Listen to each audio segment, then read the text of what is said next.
thanks for that. Hope everyone can hear me. Good Monday morning to everyone. I'll just go through these kind of quickly.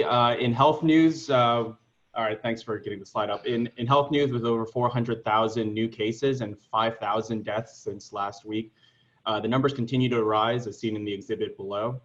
On Sunday alone, there were 63,000 new cases, and 15,000 of those cases were actually from Florida. They broke the previous record of New York State with 12,000. 37 states are currently having rising numbers. I reported last week also that schools may be reopening in the fall, and the Trump administration has been pushing that within the past week as well for schools to reopen or face federal cuts. The administration is also moving to revoke visas for international students who can't take in-person classes this fall. On the next slide, there's several indications that the economy still remains vulnerable despite the increase of about 4 million jobs in June. The employment rate, which was around 52% at its low in May, is now tapering off after hitting almost 60%. So as mentioned in previous calls, a large fraction of the economy is employed by jobs that are in the restaurants and hospitality industry. Texas, Florida, Arizona, we know they all opened or reopened in the previous month, but those job numbers as well as economic numbers, they slightly peaked and they all tapered back off. So, you know, restaurant spending, as mentioned in the past 2 weeks, actually Hannah mentioned it during her update here on regarding the big data study that I asked her to share with everyone.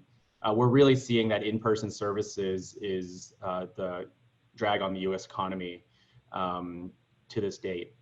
Housing stresses continue as renters, landlords, and banks are all feeling the impacts of COVID-19 and a tightening economy. I'll give the example of New York City. 2/3 of all the residents there, for instance, are renters, and 25% haven't paid rent since March. So, you know, that has a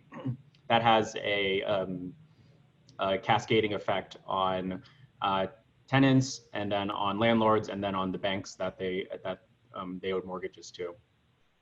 For PPP loans, as mentioned last week, PPP was extended into August, and the US Treasury and SBA released the data that they were required to do so.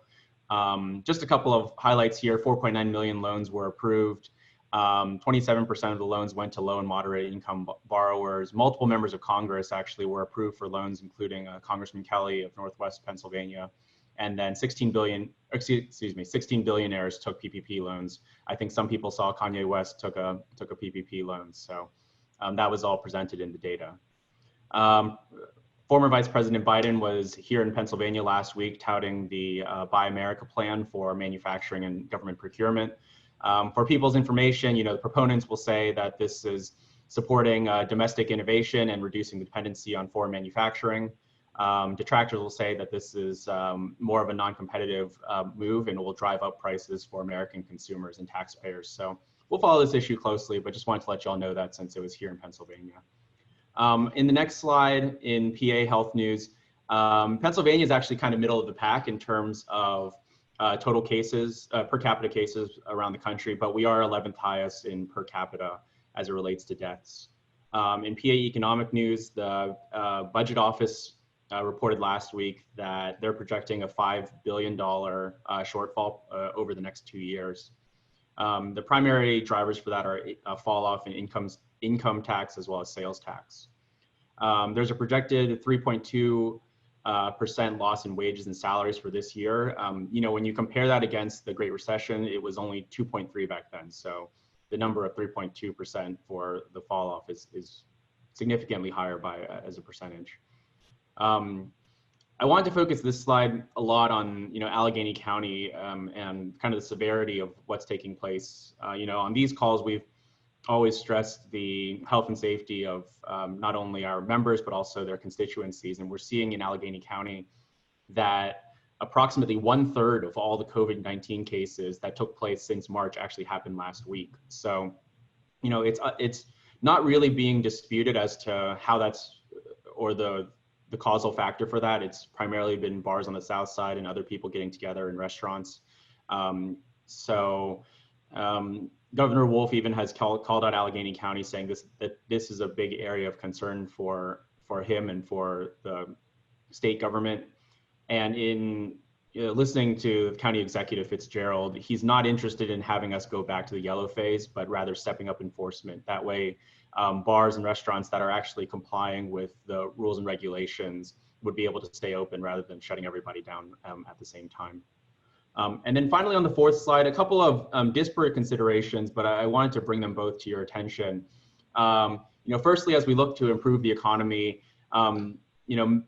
despite the fact that we're seeing a financial crisis here, it really is one that has a lot to do with biological impacts. And so medical and scientific investment in public policy remains vital. And we're looking at this in the next CARES Act and spending bill as well. Reopening the economy, as mentioned in previous slides, is not enough actually to bring the economy back to pre-March levels. It really will require this kind of medical investment. By my calculations, only around 8% of the trillions spent by Congress have gone toward virus mitigation and solutions.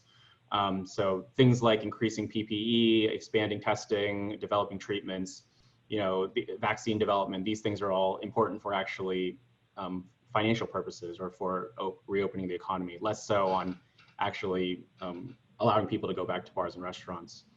I also wanted to bring to the sector's attention an important effort around being taken by the Pennsylvania Association of Nonprofit Organizations, or PANO, related to unemployment claims and exposure during COVID-19. Pennsylvania is one of the only states, I think we're actually the only state that gives self-insured nonprofits, charitable employers an option to pay an annual solvency fee. Most nonprofits haven't paid the solvency fee or don't pay the solvency fee because it's relatively high based on the amount of risk that's on the other side of that. But with the impacts of COVID-19 and broad layoffs in the sector, we're seeing that this is really an issue and a safety net issue that isn't there for profits, it really is there for nonprofits. So at present, due to Act 9 passed by Governor Wolf, nonprofits who have not paid the solvency fee to the state are liable for 50% of the unemployment claim costs, which puts another financial burden on our sector.